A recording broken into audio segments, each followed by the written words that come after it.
that's just a little bit of fun, and we're going to come back to those data shortly. But I think that data is quite shocking in terms of how much information students hear, how much they take in, and thinking about the different stages of the course, or the hour or 2 hour session that you're delivering with them. But we do use lectures a lot, and we're going to start off by thinking about why do we use lectures when we've got data like that and information like that, and our understanding is that we know that students are very passive. And you can see from this illustration, hopefully you can see it reasonably well there, this is from the 14th century, one of the very first universities in Bologna. And you can see the same things that we see here, the same things you see with your students. There's people chatting, there's people sleeping, the ones chatting, they're sleeping, completely not paying any attention to the lecturer, and here he is up in his pulpit, kind of pontificating, giving effect. So, for whatever that makes, from the 14th century to now, we've been doing the same thing over and over again, and perhaps with the same impact. And there's lots of data that kind of supports this idea that when students are in, particularly these very large lecture theatres, I don't know how large your lecture theatres you have here, but students can hide away in the back, and they can be completely disengaged from what you're saying. So they're more asleep during lectures when they're in bed, their brain activity is non-existent. This last paper here I have put onto the virtual learning environment for you. Okay, so this is quite a short paper. It's one of a series, and I certainly would recommend that you look at some of the other ones in that series. Students have limited attention span. Actually, this is the one that's in the Gibbs one here, 20 terrible reasons for giving lectures. So the research sort of suggests that traditional lecturing is not very conclusive to student learning. All of these references are going to be available to you. This is the one that's in the virtual learning environment, and there's 53 of these, so they're quite a range of papers. They're quite short, and they can certainly inform your reflective account of practice when you're writing that in terms of your bibliography. So why do we continue to use lectures? Any thoughts? I'm going to show you another video. I'm having a very lazy day today to show you this video. There's no other better way. We don't know.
There's a story I used to tell a lot, which I was working at Ashford, which is about monkeys. I'm told from 8th century. Can I tell you the monkey story? It's fun. I'll act it out for you. But it's very simple. It's about explaining how people end up doing things forever, even when the world's moved on. Very simple. The idea is this. Think about it. Cage, Okay? Monkeys, big cage. You main cage, get big. Okay? Okay, monkeys and a ladder. And the experiment was to put a ladder up, hang some bananas from the ceiling, okay?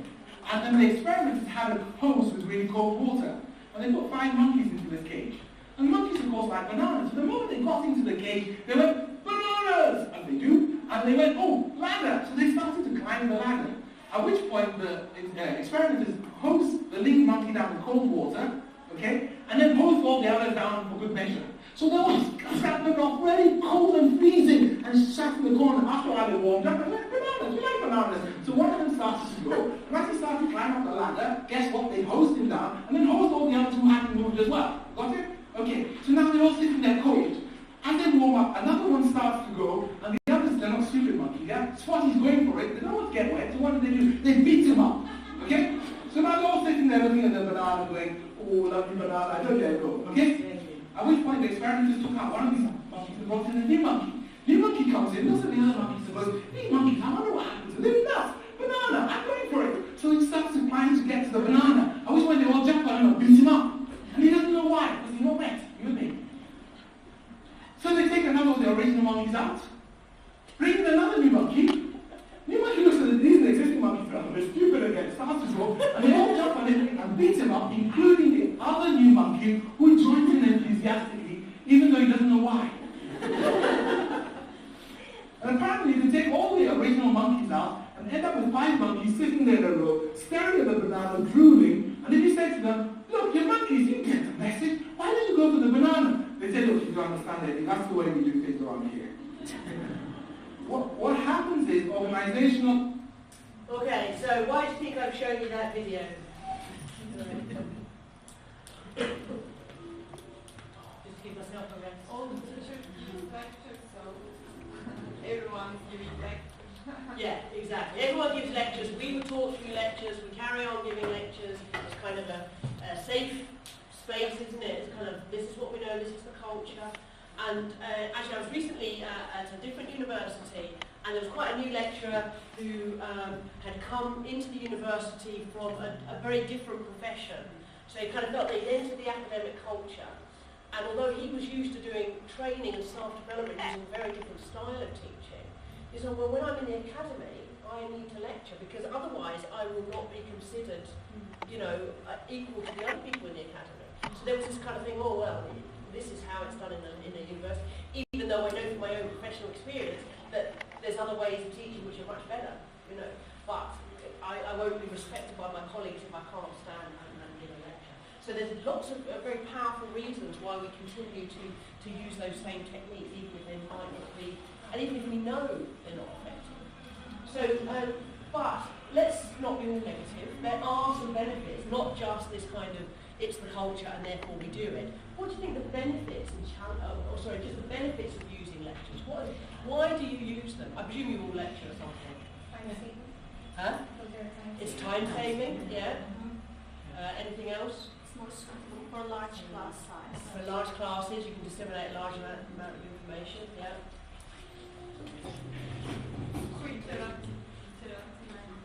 You can get yeah. Well, when the nature of knowledge is academic, I mean, it's maybe the easiest way and the best way of teaching. Because how can you teach academic knowledge without drawing the framework or without putting the theory? Yes. So theoretical subjects, I think, are taught lecturing. Yeah. I'm going to be It's the structural backbone around which other things revolve. Yes, you're using the lecture kind of to direct students, to point out what's the important pieces of knowledge, direct resources. Any other, yeah? And our version is more suitable for our typical exams. Exam-oriented systems Yeah. for So we exam-oriented have to push for the whole students to understand more better. Yeah. So you're going for this exam, content-driven, and so therefore, Yes. you know, it's that kind of filling up of knowledge and making sure that no one's going to come and say to you, right, well, these students failed because you didn't stand and tell them stuff, so you kind of had that kind of pressure to tell them stuff. Yeah. Any other comments? When the program is too intense? Yes, yeah. Because you've got to cram it all in, and that's the way of doing it. Yeah. Yes, Gizem is right, and we have a lot of tips to lecture in a short time. Yes. Yeah. As you said, time. I'm not sure if this is culture bound, but Turkish students, in my experience, are more prone to passivity. So they want to listen to you, but they do not want to contribute. Yeah. So they do not even understand the meaning of criticism, for instance, of discussion. So the student expectations are a huge role, Yeah. and you certainly get that. You know, I see that a lot in the UK culture. And so, well, if I don't go and give a lecture, the students are going, "Oh no, hang on, you know, I'm not getting my value for money here." You know, even if you sort of say, "Well, this is, I want you to go and do this," it's well, no, we want you to tell us what to do. You know, we want that. That's what we're paying our money for. Any other comments? Maybe some authority figure, you became an authority figure. Yes, you are the authority, you are the expert, yeah? Okay, so here's a list of things. I think we've got a lot of them already mentioned there. That kind of, you are the academic, you're the expert, so you can give a critical perspective. So, you know, you might say, okay, go and read this piece of information. We know that content is basically universally available now, but you can give a critical or a current perspective. You can maybe provide more context in terms of, particularly within your own research or your own kind of industrial experiences, that you can contextualise that information for the students more. You can reiterate and explain difficult concepts. So if you can understand where your students are, you can go back, or you can try and explain something in a different way. Yes. So, you know, I can try and explain a concept to you, and you guys go, right, no, we didn't get that. So I think, right, okay, I can come at it from another angle. I can then talk about it, use a different analogy, use a different example. Present recent research findings, and then somebody else points out this next one, signpost important points. So these are the real key facts that identify the key facts that they really need to understand and know. You can relate the subject matter perhaps to students' own lives, to their own environment, their own kind of location, context, and bringing in your own research knowledge, expert knowledge, and also you can respond to students' needs much more closely. So there are, that kind of face-to-face contact time is important, but it's what you're doing with that time in terms of who's doing what you're doing as a teacher, and what the students are doing. That can have a huge impact on how effective they are as a teaching model. Looking back, this is the data from your quiz, just put back into the figure again. Adding visual aids increases retention. Students retain about 70% of what they hear in the first 10 minutes, 20% in the last 10 minutes. What's that next one? The students are only attentive 40% of the time. They only hear about half what you say. So, looking at that, can you think of some quick wins that you can add to your class that can promote student attention or retention of information? Is there any ideas from that? What does this sort of data tell you about what you should be doing when you're teaching, an hour or 2 hour session? Enhance the lecture with visual material. Yep. And perhaps put that in the form of a challenge for the class. What do you think of this? Does this reflect what we've been taught? Yeah. Does this reflect what we've been talking about? Yeah. Can you bring it a perspective and then talk about that for a few minutes and then go on? Yeah. So using visual images, using some interactivity and challenging the students. Anything else that's coming out of that? Giving examples from real life, or for example my memories, or from movies, or from books, so they can connect with the material with their memories. Yeah. So they're contextualizing it, bringing in narratives, bringing in stories. Maybe taking the students from what you're routinely telling, you talked about something for 5 minutes or 10 minutes, and suddenly maybe you can shock them. Yes. Something very different. Yes. Their attention. So having these regular breaks so that they can't just lull away and go to sleep. In the video, actually, that was it was not a very dry learning style. It was demonstrating actually. So maybe we could add a little bit of acting to our lectures. Yes, So yes, it's, yes. I mean, I think it works well. Yes, yeah, a bit of physicality, Yes, isn't it? Yeah. yes. And even if you're not confident of kind of doing the monkey impression, you can at least move around around the room a bit more. Yeah, okay. Changing the seating if Yes. possible, Yeah. making them work with other people. Yeah, yeah, yeah. And that's really, really difficult, depending on the size of your class. The students just zoom in and go to the same seat. Yeah. While demonstrating, it can be a good idea to include them. Yes. I remember in one of my computer networks class, I was talking about how the messages go and the response come, but they didn't understand. So I took 5 or 6 students and made them do an internet packet. Okay, and you are from the host, you'll go to, you are the client, you'll go to the server, go, and wait for my response. So it was like a chatter. Yes. Seems so Lovely. Yeah. That kind of physical thing. Enjoy. And I think even the fact that if you're getting up and moving about, the blood suddenly starts pumping back to the brain, you know, which is always good. Which is always good. Another one over here.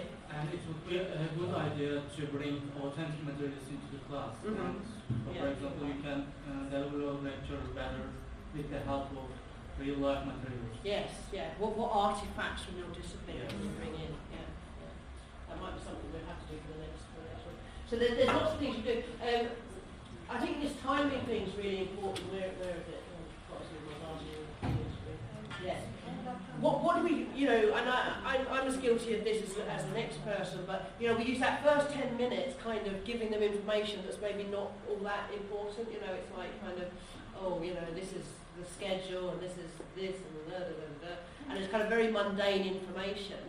And you waste their most attentive time telling them stuff, you know, but we should maybe like front load our lectures with a really difficult concept. And we're kind of afraid of doing that, aren't we? Because we're talking like, oh no, I need to give them a roadmap of where they're going, and I spend the first 10 minutes talking about the learning outcomes of the class, whereas actually maybe I should just plunge in and really hit them with some difficult stuff to start off with. I don't know, you know, maybe they'll just be kind of, I think it will depend on how, on the topic, and if they know generally where they're going and how experienced a learner they are.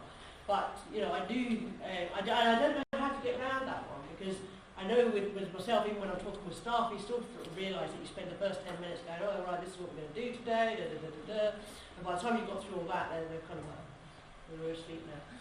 Maybe it's a better way to summarize the last week's topics in the first time. Yes. So I usually do the summarizing parts at first, and then overview of the session, and then move on. Yeah, and use that 10 minutes to make sure they've understood the concepts from the last week. Get the questions there. Yeah. Okay, so just some ideas in there. This is just some stuff about using images. Images are a really quick way just to liven things up. And you can put in images that kind of just, you know, provoke thought. I'm not saying they should be completely unrelated to the text, but, you know, maybe challenging them, thinking, well, why do they use that image there? So it kind of just provokes a different level of thinking. So there's lots of research that should encourage us to use images. In terms of the students, you know, they prefer the images, they think it's better quality and all the rest of it. It can trigger different kind of parts of the brain, so we're starting to provoke more parts of the brain. People who do those kind of memory tricks, people that can memorise, whatever it is, pi to hundreds of figures or whole packs of cards. Each card actually they memorise as a picture, so they memorise those kind of bits of information as pictures and pictures in parts of a story, because our brain is so much better at memorising images and stories. So that can help students retain information. I think when we spoke yesterday about different styles of learners, and we also obviously spoke about not kind of pandering, just saying, okay, I'm only going to give you pictures because that's what you can cope with, but providing students with pictures and text can be really powerful. And certainly, if we were at a conference, there's no way we would present our research without images, or either posters or research presentations. But we kind of tend to get a little bit more lax with it in our teaching.